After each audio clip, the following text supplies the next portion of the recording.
There is a specific emptiness every human being encounters, an inner quiet that always returns, no matter how much we try to ignore it. We typically try to silence it by consuming whatever is immediately available. We stack up wealth, chase after influence, seek out physical pleasure, or accumulate worldly knowledge, hoping one of these will finally hit the spot. But these pursuits act like junk food for the soul. They offer a quick spike of satisfaction, followed almost immediately by an even deeper, more persistent starvation. The biblical account traces this back to a breakdown in our original design. It suggests that when the first humans turned away from God, they severed the fellowship that was intended to sustain them. This separation created a literal spiritual vacuum inside the human spirit.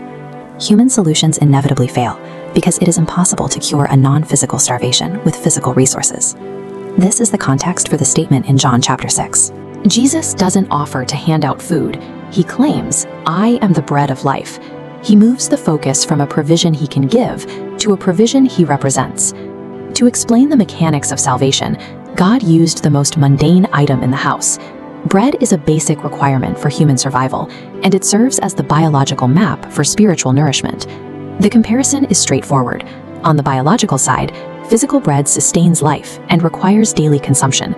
Similarly, this framework suggests the human soul requires continuous daily interaction with Christ to remain vital.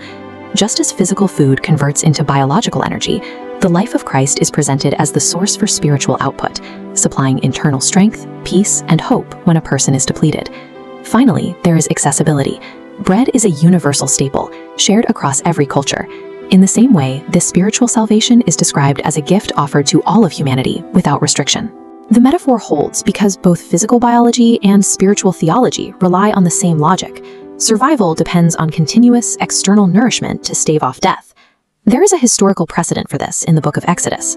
While the Israelites were in the wilderness, God provided manna, a literal bread that appeared on the ground to keep them from starving. But manna was a temporary fix. It sustained biological bodies for a single day at a time, and every person who ate it eventually died. Jesus used this history to draw a sharp contrast.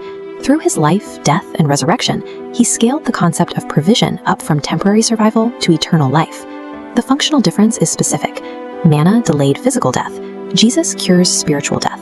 By becoming the living bread, Jesus superseded the miracle in the wilderness to provide a final, permanent solution for spiritual hunger.